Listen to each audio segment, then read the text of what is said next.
Hello.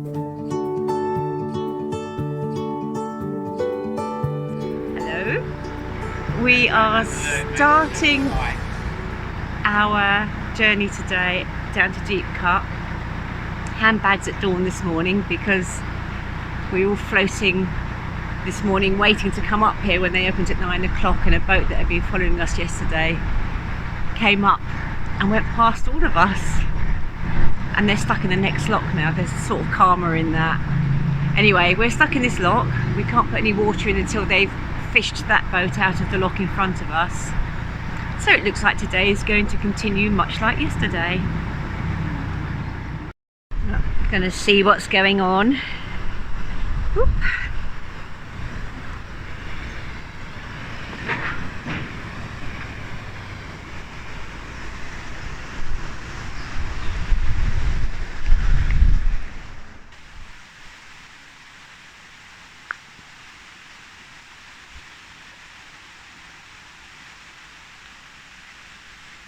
Oh, she's really tugging.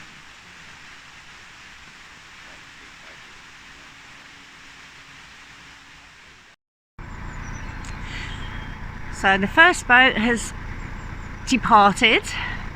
They're going off the Basingstoke. They've had enough. But they're about 70 foot, so it was always going to be a struggle. The boat ahead of us is going to let us overtake because we are a pair of boats and we can get them done more quickly. So we have to get to Deep Cut by 3 o'clock. There's a cut-off time. The poor Vlockie, who is earning every penny this morning, has got to come up behind us and caulk all the gates up so it doesn't lose any more water. And so it continues, but it's all fun and games.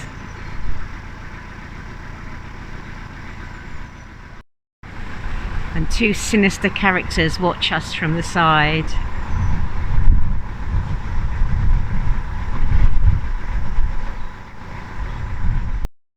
Well, nearly 2 hours later, and we are still only in lock number 2, and unfortunately the water is going out the bottom faster than it's coming in the other end, so we might have to wait for our locky lady to come and caulk up the gate behind us.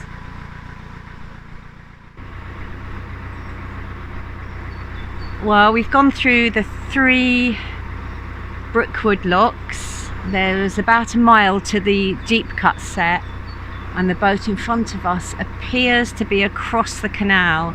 It's very shallow here where the tiller arm is juddering and we're scraping. There's a bit of huffing and puffing from Jeff up the front.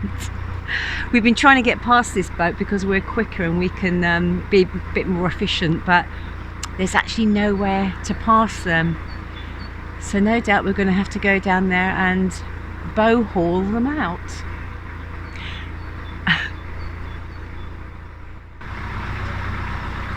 It turns out they got their rope wrapped around their prop,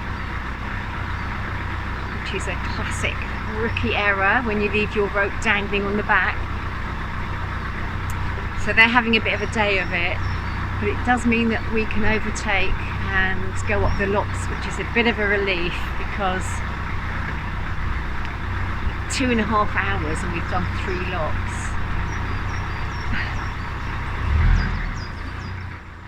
Oh, 2 more locks to go. It's been a long day. You can see how shallow we are from the banks there, but it's lovely round here. There's all these side ponds, railway line running alongside, and there's a lot of shooting going on. It sounds like bonfire night, although that's slightly behind us now. Big firing range over there, but it's quiet and lovely. Oh, just coming into a lock. Lock 28. We've made it. Half an hour late, but they left it unlocked for us. Oh God, it would be nice to stop today. Dying for a cuppa.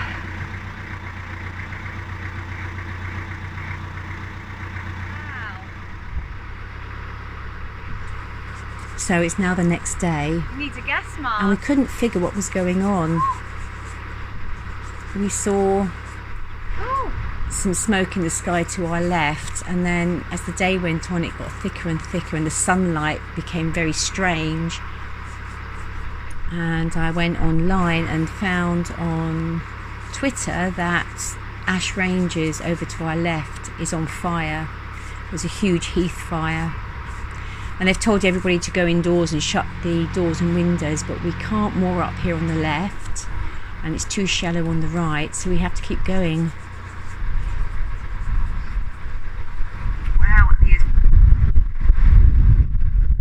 Well, the adventures never stop on the Basingstoke.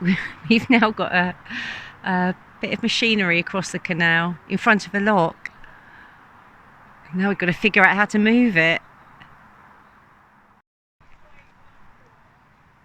So Sarah the ranger, who helped us up all the locks yesterday, has turned up, and she's on the machine and we're pulling it all into the slipway where it'll stick out into the canal a bit, but people will still be able to go by. Luckily Jeff, who's on the other boat, is here, so the three of us can pull it in together because it's quite a big bit of kit.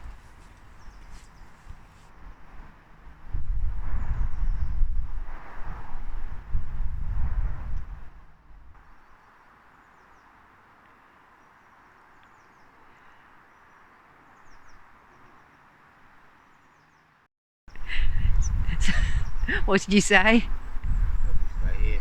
Well, it looks like you are.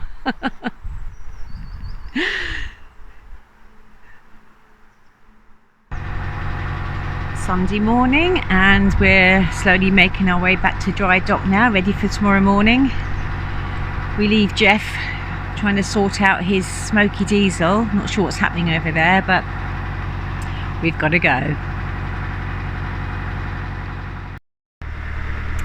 Monday morning, nice and early, and we're actually in Deep Cut, just going up to the dry dock, and we're not sure what to expect up there. We can let the water out, and then the lockie will come and caulk the gates up for us, so I suspect it's not going to be dry so much as muddy, but you never know, we'll see. And then we're going to touch up the paintwork on the bit below the gunnels, and we're going to touch up the 2-pack which is on the bottom. You wouldn't normally do it the year after you've gone out, but we didn't have a helmsman's course before we went out on the boat last year owing to the pandemic, and we probably hit every bridge and lock for the first 2 weeks before we got our, before we got better at driving. So there is a fair bit of scraping along the side, plus we have fenders. We had fenders on these metal hooks on the side which looked like they were good, they were padded, but the padding came off and it scraped paint off down the side, infuriating. So Henry's been putting some permanent cleats in for our fenders so we can patch up all of that damage as well. It's just nice to keep on top of it, because I never want to go through that, I don't want to go through the painting the whole boat thing again for years. It was almost traumatic, it was so long-winded. I'm exaggerating, but it would be nice not to have to think about it for another 5 years or so. So if I keep the paintwork touched up every year before we go out, it'll keep it all nice and I won't have to worry about it. So nearly there now.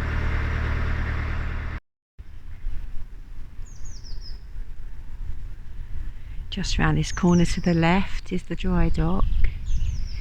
This pretty little house next to it which is abandoned. Well, no one's living there.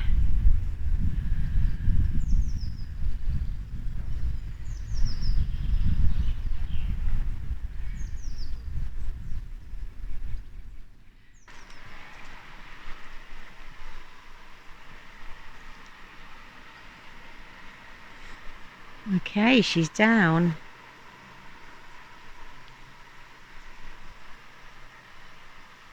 Hope we've put her in the right place, but difficult to be sure. Back to the drawing board. we realised as she was coming down that she was actually sitting on her rudder at the back, which is not what you want. So we had to quickly refill it.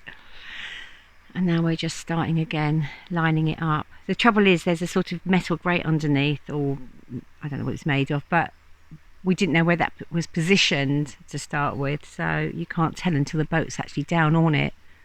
So hopefully we haven't done any damage.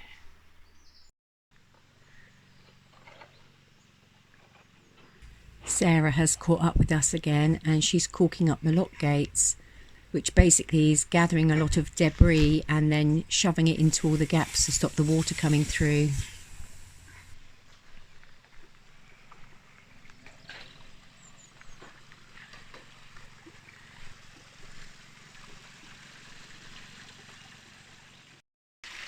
So third time lucky, we finally got her down in the right place.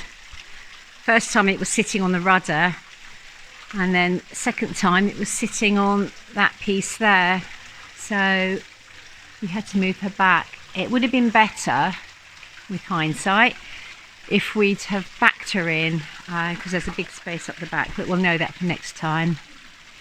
So Henry's going to concentrate on the 2-pack, so we're going to go along all these spots like this and take that all back to shiny metal. And all of this weed has got to be scrubbed off as well, so we can see what's underneath. Anodes are quite pitted, but looks like they'll be okay until next year. You can book this dry dock for just a day, so we can always come and just get those sorted out next year. Quite a lot here, this classic scrapes there. And then I'm going to come along and concentrate all on this bit all along there. The stripes themselves are okay, just a bit of patching up there, not much. We thought there might be some crayfish down here, she told us there often are, but we haven't seen any yet. They're the invasive kind here, unfortunately, but nice to eat apparently. So that's all my jobs there. And then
well, it's day 3 of touching up the boat, and as so often happens with these things, we opened up a can of worms.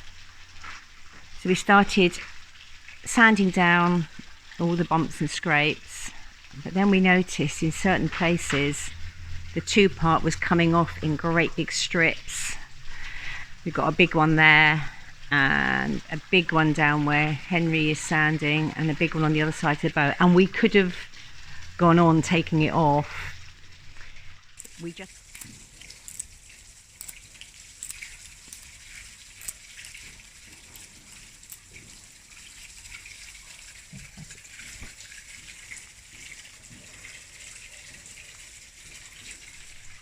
just put the tip of a knife under some raised bits, and it just all came off. So we rang the boat builders, who said they'd never heard of it happening,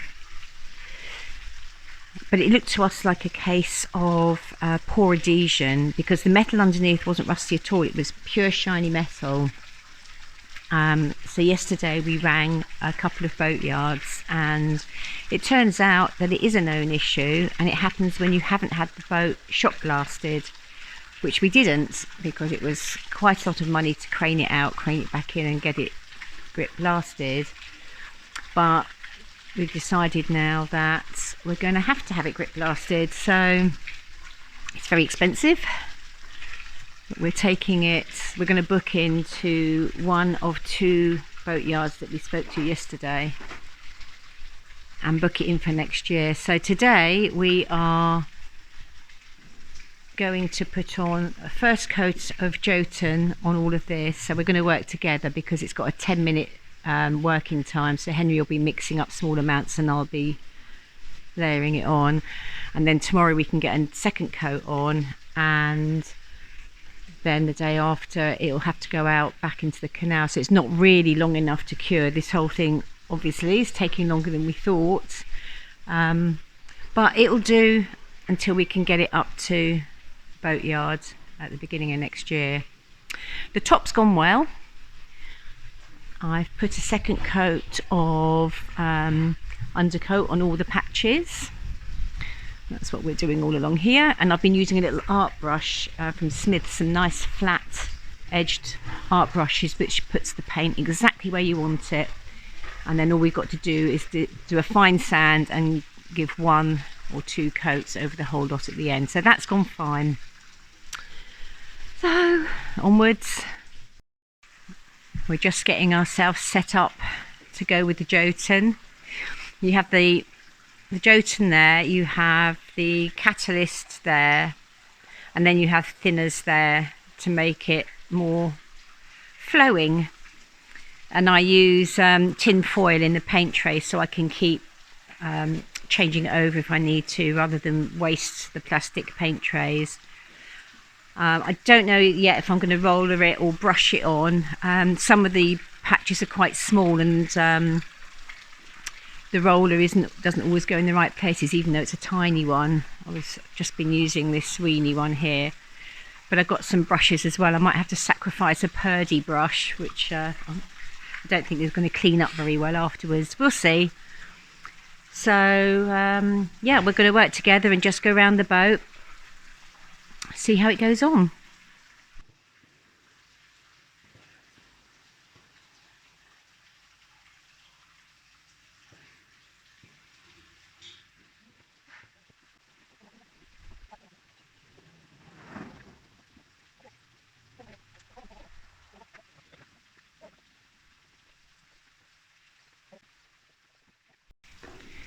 Well, that's it. We've got to the end of the week and we've got everything done that we needed to do. We've got another couple of hours. We're just waiting for it to cure as much as possible. We've got all the base patched up. Should really cure for 3 days, but it's had about 28 hours it'll have to do. And we've got all the gunnel done. It's looking much better, apart from the squash flies in it, but they'll rot off. Yeah, it's a great dry dock, this. I mean, if you need a dry dock and you don't mind coming up 28 locks over 2 days to get here, it's dry, it has lecky and water. You're just left to get on with it, and it's really reasonably priced. So yeah, it's been a really nice place. Bit chilly in here, but that's, you know, can't be helped. We couldn't have any heating on the boat over the week for obvious reasons, and we had no hot water, so we got chilly and we probably smell, but who cares. Anyway, it's all done. We're pleased with the result. We are going to have to sort the bottom out, but that'll be next year. We've got to save up for that. But apart from that, all's good. So that's it for this video. See you on the next one. Bye for now.